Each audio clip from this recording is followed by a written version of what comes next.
देर आए, छोड़िए देर आए दुरुस्त आए, और क्या बोले उस पर क्या बोलना, उसमें क्या बोलना। वो तो देखिए ऐसा है, हम सुझाव देना नहीं चाहते, चलो दे दो सुझाव, भगवान प्रभु श्री राम जी के नाम पे सुझाव। रुक जाइए भाई, देखिए दुनिया में इस समय क्रिसमस का समय पूरे शहर जगमगा जाते हैं और महीनों जगमगा के रखते हैं वो लोग, उन्हीं से सीख लो बस। क्यों खर्चा करना बार बार दियों का, मोमबत्ती का, और ये दिमाग लगाना, तो फिर क्या उम्मीद करोगे? ऐसा सगाट आई है, इसको बहुत सुंदर रोशनी कराएंगे हम लोग। डेंगू, मलेरिया और जाने क्या क्या कहने वाली इंडी अलायंस की गठबंधन है। ये वो पार्टी है जो निहत्थे राम भक्तों को गोलियां चला के मारने पर अपने आप को गौरवान्वित महसूस करती हो, रामचरितमानस को जलवाती हो। वो दीपावली के दियों से नहीं डरेगी तो क्या होगा?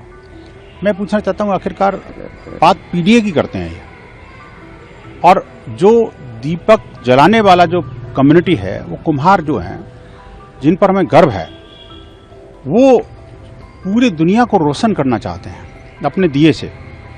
लेकिन इनको चिंता ये है कि वो पीडीए का वो घटक वो कहीं रोशन न हो जाए, उनके घर में 4 पैसे न चले जाएं। 2 दिए से इनकी दिवाली जा रही है, दिवाला निकल रहा है। आप सोचिए, जिस दिवाली को मनाने के बारे में कोई दृष्टांत नहीं है कि कब से प्रारंभ हुआ। मुझे लगता है कि ये जो क्रिश्चियनिटी जब से प्रारंभ नहीं हुई तब से दिवाली चल रही है, और आज दिवाली पर जो है क्रिसमस की नसीहत दे रहे हैं। समझ में नहीं आता कि जो दिवाली आ चुकी उसको तो कह रहे हैं कि भाई जो क्रिसमस आ चुकी, और क्रिसमस से सीख लेनी चाहिए। पूरा विश्व जो है जगमगा रहा है, जो कि क्रिसमस 2 महीने बाद आने वाली है। इनको ये नहीं पता कि आने क्या वाला है और आ क्या गया।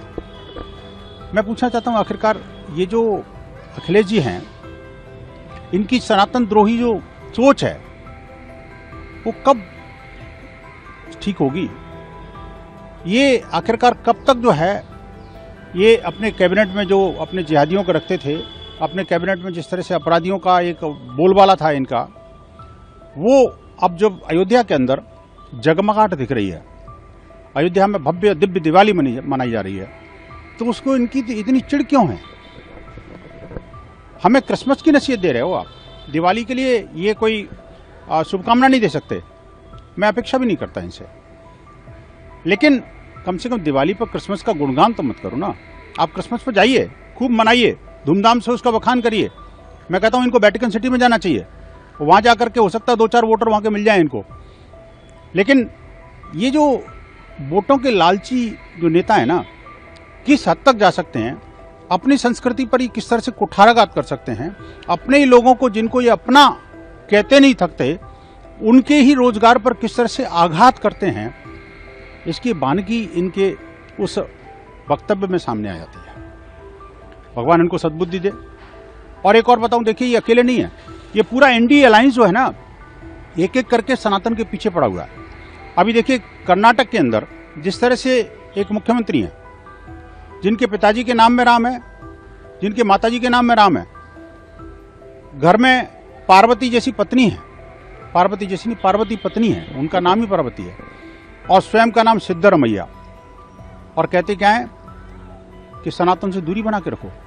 उनके कैबिनेट के मंत्री क्या कहते हैं कि सनातन को नेस्तनाबूद कर दो, चूंकि तो डेंगू है, मलेरिया है, कोरोना है। उनके मंत्री कहते हैं कि भाई आरएसएस से को हम बैन करेंगे, बजरंग दल को बैन करेंगे। कैसी निकृष्ट सोच है। अरे कुछ करने का भी काम करो, सिर्फ बैन करने से बात नहीं बनेगी। भगवा झंडों को फाड़ने और उनके जो बैनर्स को खत्म करने और जो सनातन संस्कृति है उस पर प्रहार करने से कुछ नहीं होने वाला। अपनी जो रसातल में गई राजनीतिक धरातल को तलाशने का जो काम प्रयत्न कर रहे हैं, उसमें सफल नहीं होने वाले। जितनी दूरी ये सनातन से बनाएंगे, उतनी दूरी इनके वोटर इनसे बना लेंगे। ये पता नहीं इनको बात क्यों नहीं समझ में आती। अगर आप ये वीडियो YouTube पर देख रहे हैं तो हमारे चैनल को सब्सक्राइब कर बेल आइकन दबाएं, और Facebook पर देख रहे हैं तो हमारे पेज को लाइक करें।